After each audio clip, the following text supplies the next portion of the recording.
बिस्मिल्लाहिर्रहमानिर्रहीम। Dear student, अस्सलाम वालेकुम। उम्मीद है आप खैरियत से होंगे। बेटा जी, हम लोग पढ़ रहे हैं 10th क्लास फिजिक्स। आज का हमारा चैप्टर है 13। टॉपिक नंबर 13.8 है। लास्ट टाइम हमने पढ़ा था कैपेसिटर और कैपेसिटेंस। आज का हमारा टॉपिक है कि बाज़ सर्किट ऐसे होते हैं जिसमें एक कैपेसिटर इस्तेमाल नहीं होता, कई कैपेसिटरों को इस्तेमाल किया जाता है, उनको आपस में जोड़ा जाता है और कैपेसिटर को आपस में जोड़ने के तरीके हैं। तो आज का हमारा टॉपिक है topic number 13.8 combination of capacitor. Capacitor जोड़ने के दो तरीके हैं, एक है सीरीज कम्बिनेशन, एक है पैरेलल। पहले हम पढ़ लेते हैं सीरीज कम्बिनेशन ऑफ कैपेसिटर का सीरीज कम्बिनेशन। इसमें क्या किया जाता है, कैपेसिटर की अलामत क्या थी, दो प्लेटें, एक कैपेसिटर की दाएं प्लेट को दूसरे कैपेसिटर की बाएं प्लेट से जोड़ दिया जाता है। फर्स्ट कहें C1 कैपेसिटर है, C2, और दूसरे कैपेसिटर की दाएं प्लेट को तीसरे कैपेसिटर की बाएं प्लेट से जोड़ दिया जाता है। इस तरह से तमाम कैपेसिटर जोड़ दिए जाते हैं। तो ये देखें, फर्स्ट करें, ये पॉजिटिव, ये बैटरी टर्मिनल जोड़ा गया, पॉजिटिव टर्मिनल बड़ा होता है, नेगेटिव छोटा होता है। जब इसमें से करंट को पास करेंगे तो यहाँ क्या होगा, Q मिकदार जाएगी सब में, ठीक है ना, कैपेसिटर में से, क्योंकि चार्ज की मिकदार गुजरने का रास्ता एक है, जबकि पोटेंशियल डिफरेंस हर कैपेसिटर पर चेंज होगा, V1 V2 V3। और पोटेंशियल डिफरेंस क्या होता है, एनर्जी की वो मिकदार जो चार्जेस को किसी दो नुकात के दरमियान मुंतकिल करने के लिए दरकार हो। देखें, C1 के दो नुकात और हैं, C2 के और हैं, C3 के और हैं।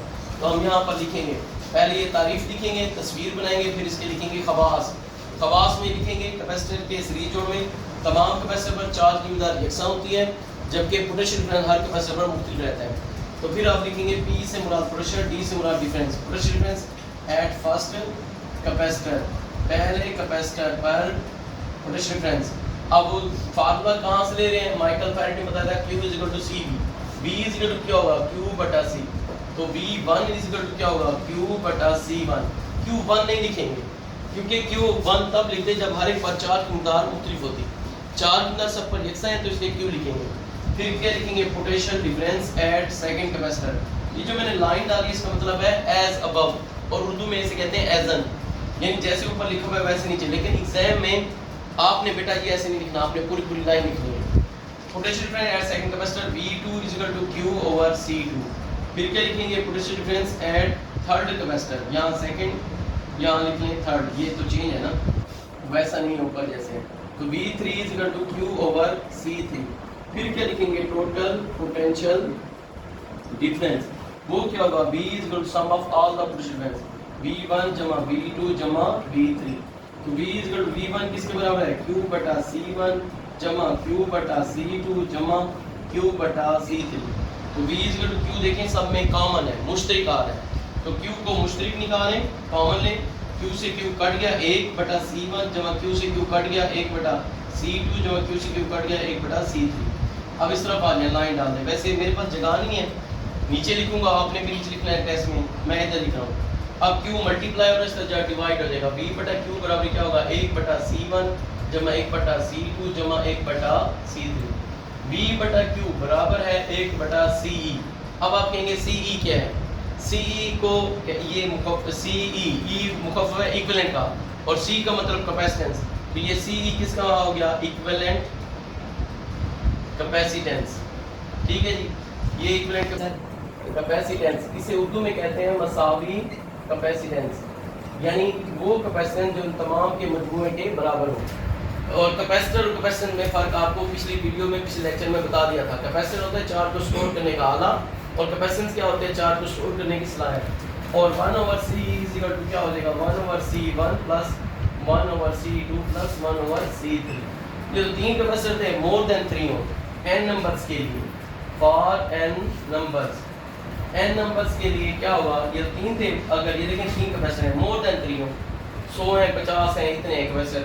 फिर इक्विवेलेंट कैपेसिटर का फार्मूला क्या होगा, 1/C is equal to 1/C1 plus 1/C2 plus 1/C3 and so on 1/Cn। अब इसके अगर नोट्स बनाना चाहें तो बेहतरीन नोट्स बन सकते हैं, बुक वाला याद करें, आपकी मर्जी। पहले लिखेंगे सीरीज कम्बिनेशन ऑफ कैपेसिटर, इसकी तारीफ लिखेंगे।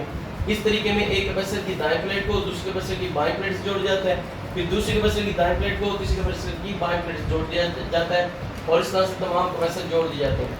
फिर तस्वीर बनाएंगे, फिर लिखेंगे खवास। इसमें चार्ज की मिकदार यकसा रहती है, क्यों? रीज़न भाई चार्ज का गुजरने का रास्ता एक है, जबकि पोटेंशियल डिफरेंस हर एक बार मुख्तलिफ रहता है। फिर ये हिसाब अमल करेंगे, ठीक है। इसके बाद है पैरेलल कॉम्बिनेशन ऑफ रेजिस्टेंस, ये फिर वो भी आज कर लेते हैं। एनुअल एग्जाम के लिए लॉन्ग क्वेश्चन का ये मशहूर सवाल है, कॉम्बिनेशन ऑफ कैपेसिटर। तो दूसरा है parallel combination of capacitor, capacitor का पैरेलल कॉम्बिनेशन। इसमें क्या कैपेसिटर की देखें ये अलामतें हैं, दो धाती प्लेटें, तमाम कैपेसिटर की दाएं प्लेट को एक तरफ एक नुक्ते से, फर्स्ट केस का नाम है बी, ये नुक्ता, और तमाम कैपेसिटर की बाएं प्लेट को दूसरे एक नुक्ते जिसका नाम क्या है ए, इससे जोड़ दिया जाता है। इस तरह से तमाम कैपेसिटर जोड़ दिए जाते हैं। ये देखें, ये है पॉजिटिव प्लेट, ये क्या है नेगेटिव प्लेट। अब देखें इसका ये क्या है C1 कैपेसिटर, C2 C3। अब जैसे बैटरी ऑन करेंगे चार्ज यहाँ से गुजरेगा, यहाँ तक चार्ज आएगा Q, लेकिन यहाँ पर आकर चार्ज डिवाइड हो जाएगा। ये देखें यहाँ से तीन रास्ते निकल रहे हैं, तो एक कुछ चार्ज Q1 जाएगा C1 में, कुछ चार्ज जाएगा C2 में, और कुछ चार्ज जाएगा C3 में, यानी चार्ज डिवाइड हो जाएंगे Q1 Q2 Q3। जबकि पोटेंशियल डिफरेंस भी सब पर क्या रहेगा, एक जैसा, क्योंकि पोटेंशियल डिफरेंस क्या था, एनर्जी की वो मिकदार जो चार्जेस को किसी दो नुकात के दरमियान मुंतकिल करने के लिए दरकार हो। सब कैपेसिटर के दो नुकात क्या हैं, एक जैसे हैं। अब जो चीज चेंज हुई वो लिखोगे, आप लिखोगे चार्ज ऑन फर्स्ट कैपेसिटर, पहले कैपेसिटर पर चार्ज। तो फार्मूला ये देख लिखा हुआ है Q is equal to CV, क्योंकि चार्ज डिवाइड हो रहा है, Q1 कैपेसिटर चेंज है, C1 V1 नहीं लिख सकते क्योंकि V सब पर कैसे हैं। फिर लिखेंगे charge on second capacitor, Q2 is equal to C2V। Charge on third capacitor, Q3 is equal to C3V। फिर क्या लिखेंगे, टोटल चार्ज, वो क्या होगा, Q is equal to formula Q1 जमा Q2 जमा Q3। तो Q is equal to five की वैल्यू Q1 की वैल्यू क्या है, C1V जमा C2V जमा C3V। अब Q is equal to V common ले लेंगे, इधर is equal to C1, V से V कट गया, V से V कट गया C2, V से V कट गया C3। Q बटा V बराबर है CE के। अब CE जैसे कि आपको बताया क्या है, इक्विवेलेंट कैपेसिटेंस, और इसको उर्दू में कहते हैं मसावी कैपेसिटेंस, मसावी कैपेसिटेंस। मसावी कैपेसिटेंस क्या होते हैं, तमाम कैपेसिटर के यानी कि मसावी होती है, ठीक है। तो CE का फार्मूला क्या हो जाएगा, C1 जमा C2 जमा C3, और ये तीन थे more than 3 for n numbers, कि ज्यादा तादाद में कैपेसिटर है। तो इक्विवेलेंट कैपेसिटेंस मसावी कैपेसिटेंस फार्मूला क्या होगा, C1 जमा C2 जमा C3 and so on Cn। तो आज के लेक्चर में एक तो दोनों हमने पढ़े, अब इसका डिफरेंस कर लेते हैं, मवाजना कर लेते हैं। सीरीज में तमाम कैपेसिटर को सिरा बा सिरा जोड़ दिया जाता है, और पैरेलल में तमाम कैपेसिटर को दो एक जैसे नुकात जोड़ दिया जाता है। उसमें क्या था, चार्ज की मिकदार जैसे रहती है सीरीज में, इसमें चार्ज की मिकदार मुख्तलिफ रहती है। उसमें मसावी कैपेसिटेंस फार्मूला बटे वाला था 1/C, इसमें पैरेलल कॉम्बिनेशन में मसावी कैपेसिटेंस फार्मूला बगैर बटे वाला है, C बराबर C1 जमा C2 C3। तस्वीर इसकी सर्किट डायग्राम और है, उसकी और है, और ये इस साल आपके प्रैक्टिकल भी हैं ये टॉपिक, तो ध्यान से इसको याद करना है अच्छे तरीके से। उम्मीद करता हूँ आज के लेक्चर ये दोनों टॉपिक आपको अच्छी तरीके से समझ आ गए होंगे। अगर इसके बावजूद भी आपको कोई चीज़ समझ नहीं आई या आपके जहन में इस टॉपिक से रिलेटेड कोई सवाल है तो आप मुझसे पूछ सकते हैं, इंशाल्लाह मैं इसको वजाहत करने की कोशिश करूँगा। ओके, अल्लाह हाफ़िज़।